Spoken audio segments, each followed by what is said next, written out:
పాటికి తల్లులకు వచ్చి ఉండేటివి.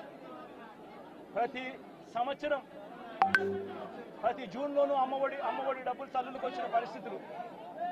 జగనే ఉండుంటే ప్రతి ఏప్రిల్లో మహిళలకు సంబంధించి అక్కచెల్లెమ్మలకు సంబంధించిన 0 వడ్డీ డబ్బు ఈ పాటికి వచ్చి ఉండేది. జగనే ఉండుంటే మత్స్యకార భరోసా అన్నది ప్రతి ఏప్రిల్ 15 నుంచి జూన్ 15 మధ్యలో క్రమం తప్పకుండా జగన్ మత్స్యకారులకు తోడుగా ఉంటూ మత్స్యకార భరోసా ఇచ్చాడు.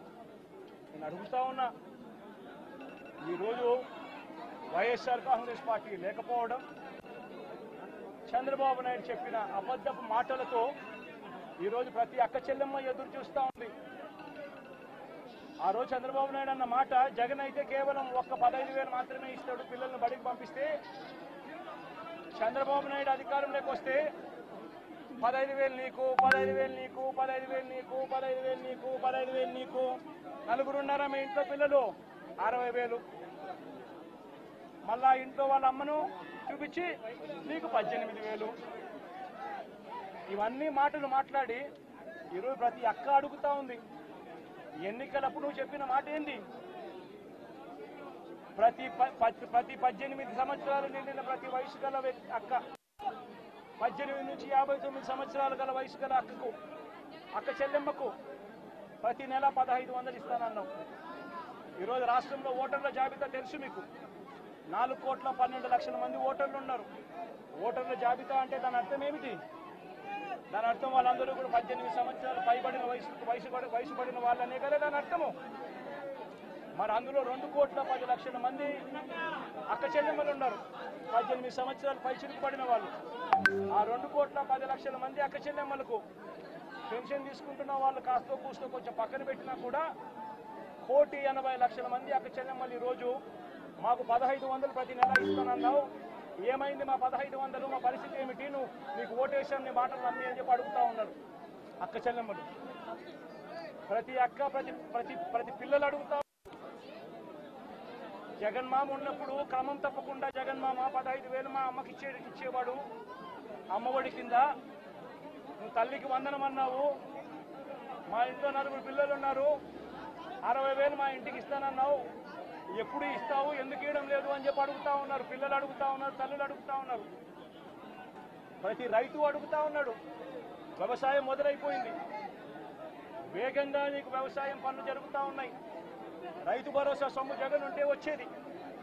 నువ్వు 20,000 రూపాయలు ఇస్తానన్నావు రైతు భరోసా కింద, పెట్టుబడి సహాయం కింద.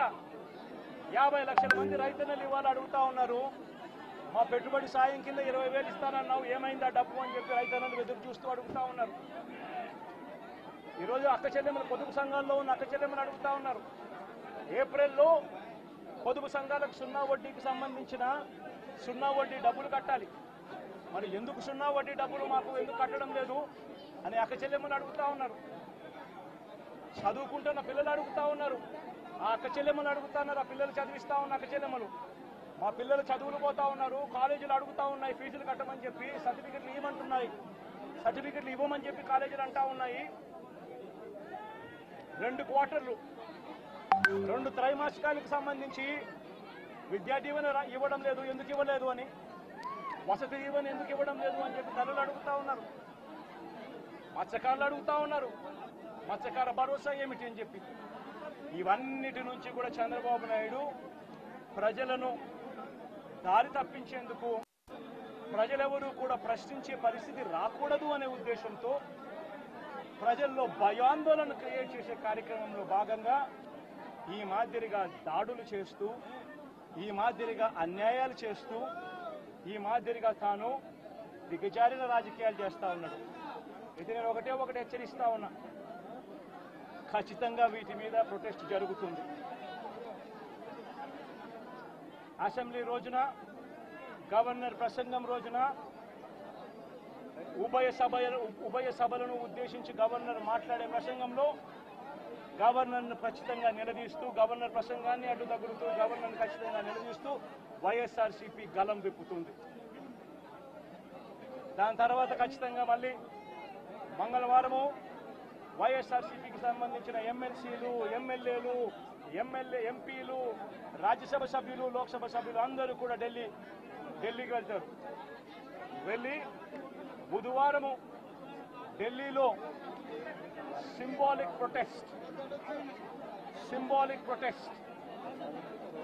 సింబాలిక్ ధర్నా ఢిల్లీలో చేసే కార్యక్రమం కూడా చేస్తాం.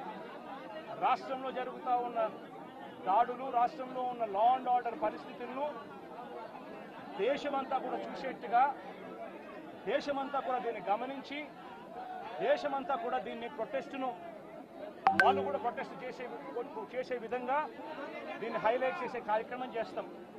ప్రధానమంత్రి గారి అపాయింట్మెంట్ ఇప్పటికే అడగడం జరిగింది. అమిత్ షా గారిని ప్రెసిడెంట్ అపాయింట్మెంట్ కూడా అడగడం కూడా జరుగుతుంది. వీళ్ళందరూ కూడా అపాయింట్మెంట్ ఇస్తే వీళ్ళందరినీ కూడా కలిసి వీళ్ళందరికీ కూడా చెప్పే కార్యక్రమం కూడా చేస్తాం. సరే, ఈ ఇష్యూలో మీ చెప్పేటప్పుడు నువ్వు స్లోప్ అవుతుంది కదా. నువ్వు ఎంత ఆంధ్రజ్యోతి విలేకరు అయితే మాత్రం మధ్యలో వచ్చి చెప్పడం ధర్మం కాదు కదా. ఏం చెప్తా ఉంటే సీరియస్గా జరుగుతా ఉన్నది ప్రకారం మొదలు పెట్టారు.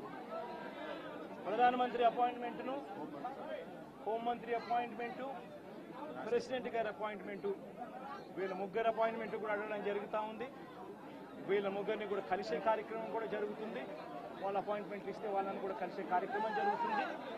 జరిగి వీళ్ళందరినీ కూడా రాష్ట్రంలో జరుగుతూ ఉన్న దిగజారిన పరిస్థితులను ఎక్స్ప్లెయిన్ చేసి రాష్ట్రంలో ప్రెసిడెంట్ రూల్ పెట్టాల్సిన అవసరం ఎంత ఉంది అని చెప్పి కూడా గట్టిగా వాళ్ళ దృష్టికి తీసుకొని పోవడం కూడా జరుగుతుంది. చెప్పమని అడుగుతున్నాను. ప్రధానమైన డిమాండ్ ఈ ఇన్సిడెంట్లో అన్నా, ఇన్సిడెంట్లో ప్రధానమైన డిమాండ్ ఈ ఇన్సిడెంట్లో ప్రధానమైన డిమాండ్ ఒకటేనా, ఆ కుటుంబం ఏం పాపం చేసిందని చెప్పి ఆ కుటుంబంలో ఒక మనిషిని చంపారు. చంపడమే కాకుండా ఆ కుటుంబాన్ని అప్రదిష్ట పాలు చేస్తూ ఆ పిల్లాడి మీద ఎలాంటి చెప్పుకోదగ్గ హత్యలు చేసిన కేసులో, లేకపోతే ఒక ఫ్యాక్షన్ కేసులో, లేకపోతే తన ఒక ఫ్యాక్షన్ లీడర్ కిందనో, ఒక హత్యలు చేసిన వ్యక్తి కిందనో తనను ఒక ప్రొజెక్ట్ చేసి పోలీసులు ఏ రకంగా ఆ వ్యక్తి, ఆ పిల్లాడి వ్యక్తి ఆ జీవితము, ఆ కుటుంబం జీవితంతో చెలగాటలాడుతూ ఏ రకంగా వ్యక్తిత్వ హరణ చేస్తూ ఉన్నారో ధర్మమేనా? లేకపోతే మీకైనా కానీ ఎవరైనా కూడా ఇదే మాదిరిగా చేసి మీరు హత్య కాబట్టి సింపతైజ్ చేయాల్సింది పోయి సింపతైజ్ చేయకపోగా మీరు హత్య రాజకీయాలు చేసే వాళ్ళు అన్నట్టుగా, మీరు ఫ్యాక్షన్ రాజకీయాల్లో ఉన్నట్టుగా, మీరు ఇంతకు ముందు ఏదో చేశారని చెప్పి తప్పుడు ప్రచారం చేసి ఆ తప్పుడు ప్రచారంలో భాగంగా మిమ్మల్ని చంపారని చెప్పి మీ మీద చేస్తే మీకు నచ్చుతుందా? కనీసం పోలీసులు అనే వాళ్ళు ప్రేక్షక పాత్ర వీరి చంద్రబాబు నాయుడు అనే వ్యక్తి క్షమాపణ చెప్పాలి. మోస్ట్ ఇంపార్టెంట్ థింగ్, రాష్ట్రంలో జరుగుతూ ఉన్న దాడులను తాను ఖండించి క్షమాపణ చెప్పి ఇక మీదట ఇలాంటి పరిస్థితులు ఉండవు అని చెప్పి ప్రజలకు భరోసా ఇవ్వాలి. వైఎస్ఆర్సీపీకి ఓటు వేసిన వాళ్ళకు కూడా భరోసా ఇవ్వాలి.